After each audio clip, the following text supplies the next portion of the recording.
Where was the indie part of that match other than them just poking each other?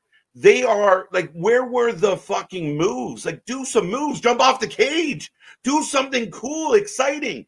One table spot off the stomp was decent. Your cameraman fucked you on the cinder block spot, the first one. Oh yeah, wasn't there was it wasn't a fight about that. Sorry, go ahead. No. I was just saying that match, there was nothing that really, even when you got to that whole needle spot or anything, that called for that. Like, it was starting to get a little bit of momentum, and it took such a hard turn out of nowhere. There was nothing that led to that. And I'm going to be 100% honest, and I'm going to let it, as we always are. But anybody out there right now that's praising this pay-per-view, if you go find another streamer and they're talking about how great this pay-per-view was, I'm sorry, you're part of the problem. You're part of why AEW won't get better. You're part of the reason why people aren't going to the buildings anymore. If you think this was a good fucking show, you are part of why I am so frustrated as a fan. Because week in and week out, I hope they go back to what they used to be. Go watch old clips when the buildings were fucking packed. And then you tell me that it's just hate coming their way. People didn't stop buying tickets because they hated you. They stopped buying tickets because they were getting this shit. That the wrong people were being pushed and all of this shit's happening. And after 5.5 hours, you think we chose to spend 5.5 hours watching something we hated. That is fucking ridiculous. But if you can't look at the TV and hear no audience response and go, that was a bad pay-per-view and my favorite company needs to do better, you were part of the problem. You were just as bad as Tony Khan and everybody else. Because the chicken shits out there that won't be honest. That was fucking garbage. It was garbage. They had the matches in the wrong place. Your big send-off sucked, Nick. It sucked. Oh, 100%. That was just, you expected so much, and that's what I worried of. If it didn't live up to the hype and everything, then what would be the repercussions of that? Because that was your send them home. That was your big appeal to everything and anything with this pay-per-view. That was your main draw. That was your huge angle that you ended your go-home Dynamite with. And you fucking failed to deliver on any sort of platform with that, on any level. Swerve Strickland went from the most over guy in this company that Nick, you and I were sharing videos with each other of Swerve walking into indie buildings and the entire building shaking. The fans were reacting so big. Nana had the entire place swaying back and forth like a fucking Biggie concert. And they fucked that up. They run a lackluster fucking title run. They take the belt off him. And then at Last Stand, they fucking bury him. They make him look like a bitch. They stab him, they poke him, and they roll him out for dead. What do you do with Swerve now? What the fuck do we do with Swerve now? Just not even, well, I 100% agree with you on that. And now it's even, that's not even a good look for Hangman and all of that. That's not a super way to fucking close out. Like, what did you really accomplish in all of that? And it's, again, you just become this muttering, puttering, stuttering. As I do want to, yes. Invincible saying, what a match. This is ECW 2.0 epic. No, ECW didn't even do some bullshit like that of sitting there and fucking hypodermic needles and shit. GCW doesn't do some shit like that, and that's ECW 2.0. No, that's fucked. And again, you go watch. We you know, maybe we need to do some ECW fucking watch-alongs because there was moves in there. Guys were going over the top rope. Guys were flying around. They were doing exciting shit and then doing their spots. Two men standing in the middle of the ring stapling each other is fucking boring. I want to see the Rob Van Dams. I want to see the Sabus. Go ahead, Nick. No, I was just going to say, if everybody remembers, you know, ECW because of, you know, the hardcore spots and everything like that, but you have your Eddie Guerreros, you have your, you know, your Jerry Lynn, you get all of that shit. But that's not even my point. Let's talk about the hardcore ECW. Let's talk about the New Jacks. Let's talk about the hardcore stuff, the Sabus, the barbed wire, the fucking matches. But there was shit in there between the stunts that made it a match, that made it a fight. This didn't feel like an intense fight between two heated rivals. It just felt like two guys Like, all right, you hit me now. All right, my turn. Like, that's what makes me mad. That was a fucking awful, awful, awful, awful match because it wasn't a match. Yeah, that was backyard wrestling on pay-per-view. Yeah. That wasn't a match. That was literally you and your buddy that think you can play backyard wrestler and you just staple each other and then you do some shit with a cinder block of, bro, you scraped me that time. Oh, my bad, sorry. But yeah, there was nothing in there that was an actual match that was actually compelling, psychologically appealing, anything like that really conveyed any bit of story. Where's the momentum? Where's the momentum swings? Where's the back? Even the ending. The ending was like the Titanic hitting the iceberg. It was slow and monotonous. Where was the back and forth? No logic. Yeah, no fucking kidding. But where was the, like, at the end, like the big epic moment where the two, the hero and the villain are battling it? Who's gonna win? At any point where you like, ooh, ah, at any point? No. Sorry, I was looking at Misfit saying Jerry Lynn versus RVD had like a chair spot and table spot. That was it. Are you fucking kidding me? Jerry Lynn and RVD had one of the best. He's right. He's right. No, Misfit's right. Like there were matches that weren't all about it. Like it was about the chair spot, but everything else was a match. Like that. That's what he said. Well, I was going to say Jerry Lynn and RVD had one of the best feuds in ECW and everything, and constantly had fantastic matches. This what we were praising, singing the songs of this whole fucking feud going into this. Oh my god, I can't wait for this. Oh my god, I'm so excited tonight. And instead, this was just a turd and a punch bowl at the end of the show. Tonight, we saw guys snotting in each other's mouth. We saw people spitting in each other's face. We saw people. This is never going to get over, guys. This is never you hold on. You wonder why TV deals aren't happening, right? But like I said, when you do 90, when you're watching your analytics, all of them, and I don't give a fuck what you feel about AEW. The numbers are the numbers. So when y'all are sitting doing fucking AEW wrestling shows out of a fucking gymnasium, then you understand why. Mm-hmm. Again, the fans have to speak up. The people in the chat, I'm sorry, in all due respect, Robert, giving this show a 9.5 is, again, it's not good. It is, fans have to step up and be honest. They have to let everyone know. And that's the thing. The numbers are dwindling because more and more people, like our buddy Anthony, who said it tonight, are giving up on this fucking product. Speaking of no one who's given up, though, but JD from NY saying he loved it. Of course he did. He jerked off all over himself while it was on. And then got his mom to get him a towel. Get the fuck out of here. Mom, meatloaf. Mom, the meatloaf. He loved it. Of course he fucking loved it. What was good about it? The best fucking match of the night went third. And the second best match of the night went right after it. And everything else sucked. MJF and Danny, thank you for a good match. Sorry about the horrible fucking ending. Valid. I'll give you that even. Yeah. This AEW's worst pay-per-view of 2024.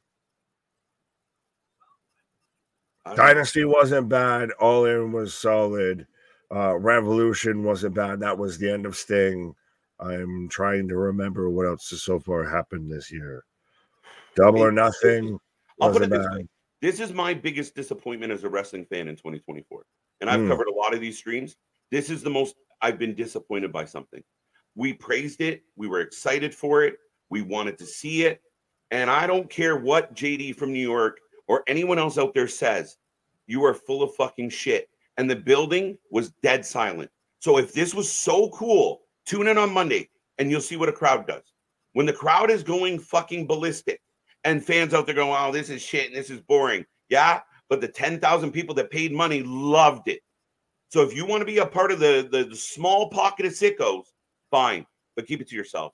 Because at this point, it's fucking stupid. It is fucking embarrassing. And again, maybe that's all it takes is shoving a needle in someone's cheek to try and get over as a good fucking match. But there was no match to be found there. And they fucked up. Even the Moxley angle, like you pointed out, they fucked that up by having Christian involved.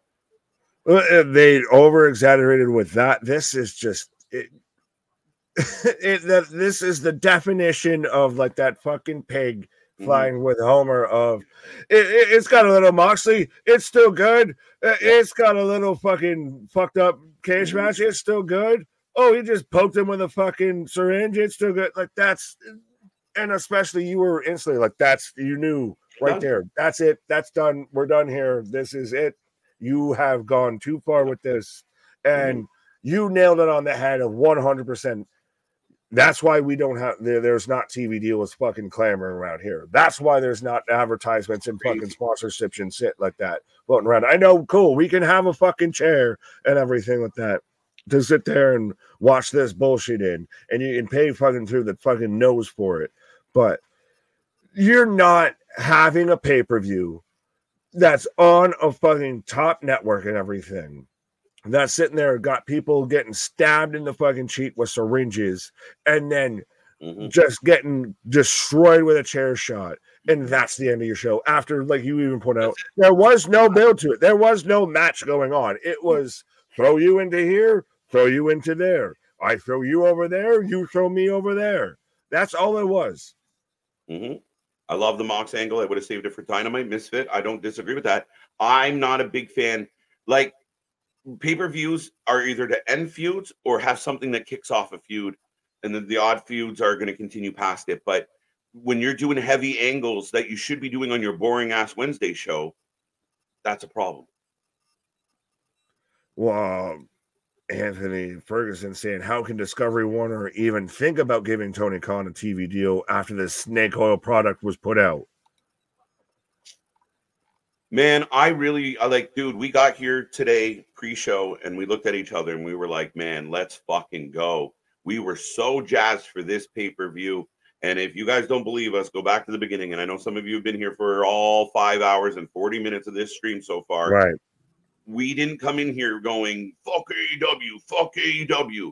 No, we wanted this to succeed. We wanted it to do well. And again, people have to be honest. And now I don't know for a fact that JD from New York said what he said. It was secondhand information. But as far as I'm concerned, any fucking streamer, content creator, or YouTuber, or any above out there right now praising this pay-per-view should give up what they're doing, should fucking quit and walk away. You can say whatever you fucking want, but you suck at your job if you can't watch that and be honest. If that's what you think good wrestling is, fucking quit. Because it's fucking garbage. And you can't admit it, that's tough. You don't like WWE, so what? But I'd rather not watch wrestling at all than watch this shit and only this shit. Or at least if you're Meltzer or anybody out there, at least admit that you're part of the con. See what I did there? Yeah.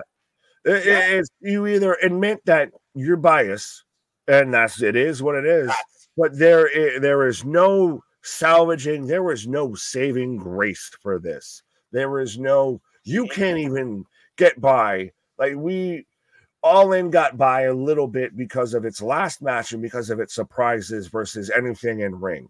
This show doesn't even have that to fucking fall back on. This has at best one match that is the saving grace. Like, I know you're a big fan of the Willow Statlander match. That's at least still debatable. The only thing that on this show is undeniable is one match, and we came into this expecting Jack Perry's or Danielson's gonna get the best Jack Perry out of him and everything like that. Oh my God, this match is gonna cook. Oh, I can't wait to see how far they're gonna go and everything like that. Now, granted, they did go far with sticking a fucking syringe into somebody's face. But there's a line of going too far, and there's especially a line when it's not called for and it's not built for. Like, there was nothing that led to this shit. Yeah, no, dude, I'm like I said, you're not seeing a hater. You're seeing a frustrated fan that has watched every minute of this fucking product. And tonight, this moment, if I had people around that were looking over my shoulder, I would. This is what you watch? I'd be embarrassed as a wrestling fan. I really would. And you and I watch death matches. You and I see crazy shit like this all the time, but with purpose, with function. 2023, I wanted fucking Alex Colon versus Rina Yamashita to be one of the matches of the year fucking candidates and everything like that. Like, death matches can be done and can be done well. This ain't it. This ain't it, dog.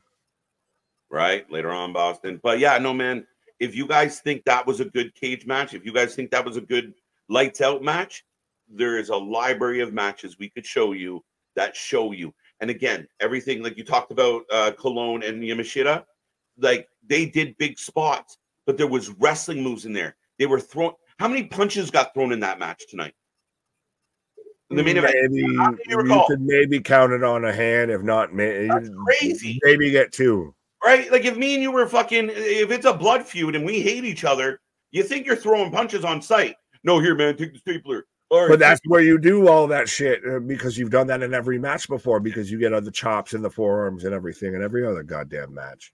Listen, fucking somebody clip this and send it to JD. He should fucking quit if he's praising this right now. And anybody else out there that's praising this needs to go fucking get their fucking head checked. You're just, again, maybe it's just in 2024, people are just looking for those fucking quick clippable fucking, we're blood hungry fuckers.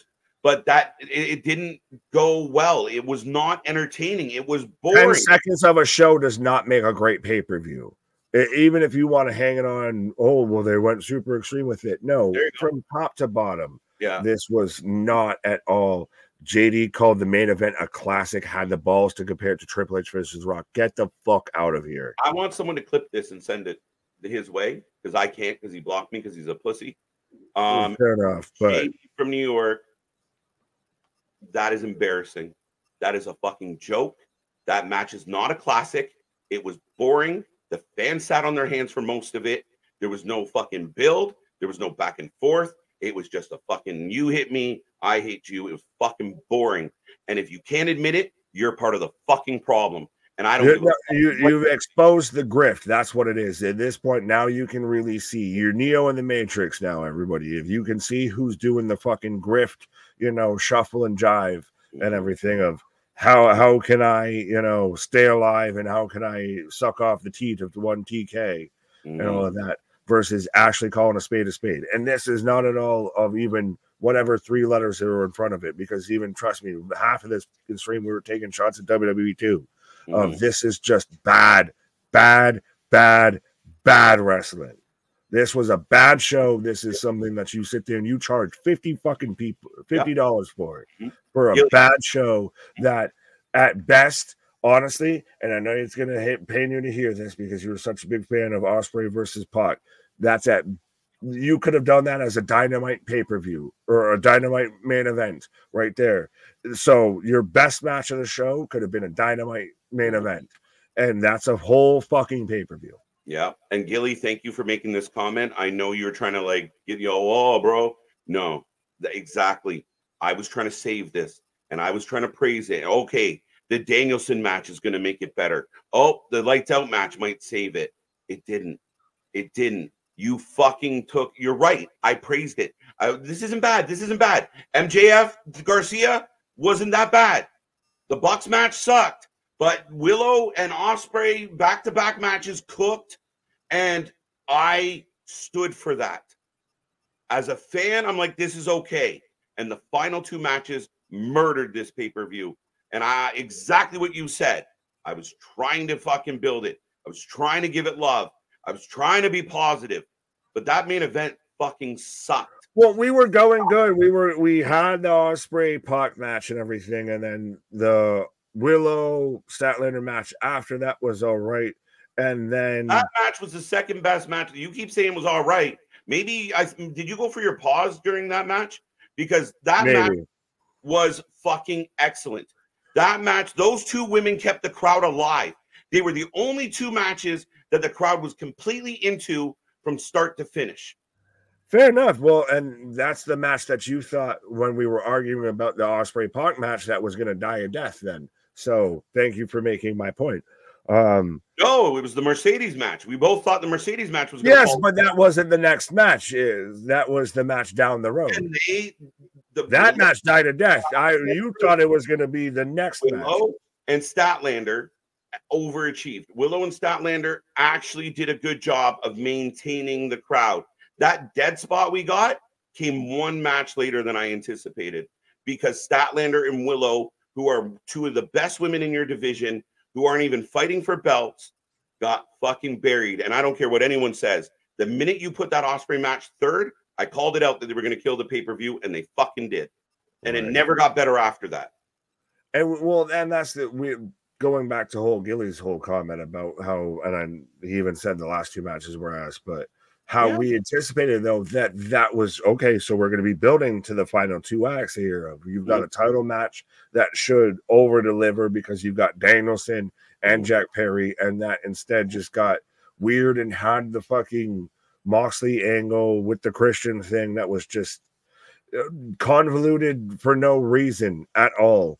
Like now we had literally, that's when we got a murder attempt number 1, and then we followed it up with, Swerve and Hangman, which was not a wrestling match. That was an angle in a cage at best, and that's murder attempt number 2. Yeah, and when you can't really do what you need to do, when you can't really put on a good match, you go for the over top because they broke out a syringe. There's people out there going, this is so cool. And Misfit, just to clarify, as far as the match I'm praising, that I stepped away, I'm sitting right in front of my screen the entire time. I'm not on this screen because I'm still producing this show. So let's be very clear. I didn't miss a second. I just wasn't in front of you. Okay, then. Ospreay versus Pac, Statlander versus Willow. Ospreay versus Pac was the best match of the night. Statlander and Willow was the second best match of the night. MJF Garcia, third match of the night, even though the ending was a little bit meh. Yeah, that was trash. But the main event is a horror movie, guys. Yeah, it's horrific. I'll say that. It was boring. It was a boring horror movie. It wasn't exciting. Who was excited? I'm waiting. Yeah, get in the chat, guys. Get in the chat. We got over 100. Smart Mark out here with a good neck brace on here. So again, still so far we've just had Daddy Magic. I really can't remember this woman's name in the center of here. She's not Renee. She's the other one. And then RJ City and Smart Mark out here. This is the all-out media scrum right now. Just what the fuck? This is how you how you culminate the 2-week build, everything like that. You said we were all jazzed like a motherfucker after Hangman's out there setting a whole house on fire. If we do the whole social media story, and it's amazing, and it gets everybody talking of that picture was hard as fuck. And this is how you end it.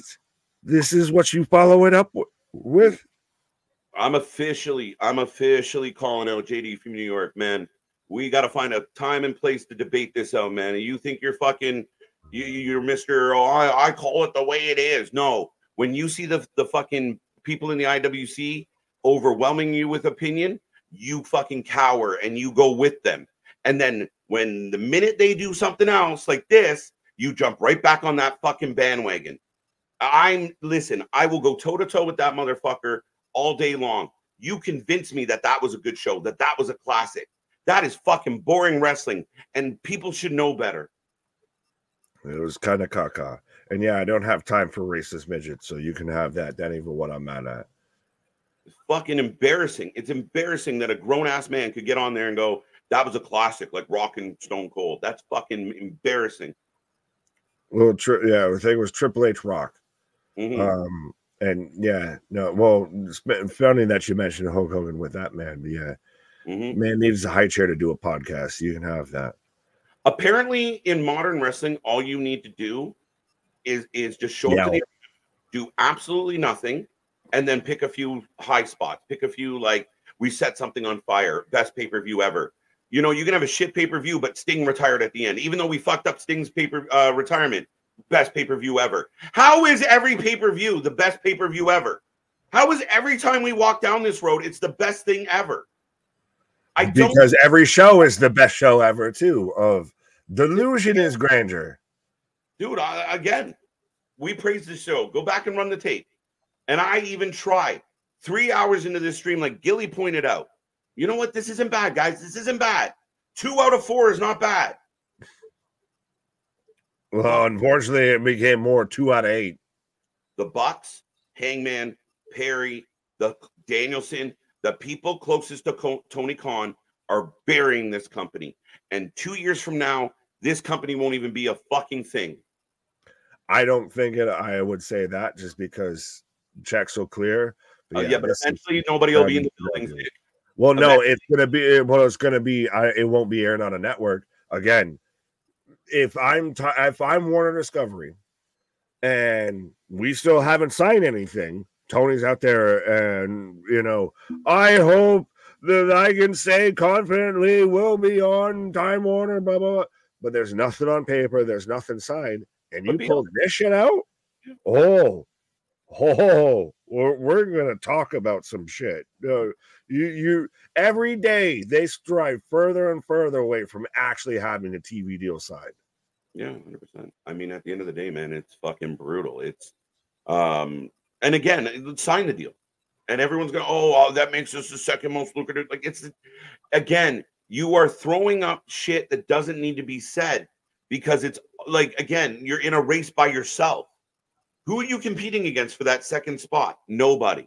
You're fucking dumb. You're winning nothing. And then anytime you fuck up, you go, oh, they just hate us. Nah, I'm challenging. And I've done this before. I'm challenging the guys like JD from New York and everybody else out there. Be honest with this product. I'm going to just put that up there. You guys on JD from New York, and there's somebody in here double dipping. I don't give a fuck. Bring it. I bring it. It's notoriety. I'll take it all. But they should be fucking embarrassed. And again, the fact that even we're at the point where we're even getting mentioned in that conversation, bring it. He won't read it anyway. He only reads his super chat. Well, he's got to see above, so he can actually fucking look at that shit. Mm-hmm. I'm fucking challenging him. Let's go. He blocked me because I asked him why he was wearing an AEW hoodie during a fucking WWE review. Get the fuck out of here. Pathetic. I actually don't fuck with racists, so you can have that. That also is a problem. But again, I'm mad. But anyway, we can't beat this one to death. Well, 316 won this one. He blocked me from Twitter and YouTube because I call him a lot, saying that Liv Morgan wasn't a good wrestler and he kissed me his ass a lot. Kid Revo saying, man, I wish Swerve and MJF would have signed with WWE. They could wrestle, but AEW is committed to being a spot show, stunt show. Facts. That main event, that lights out match was boring. No one's going to convince me otherwise. And that's it. Yeah.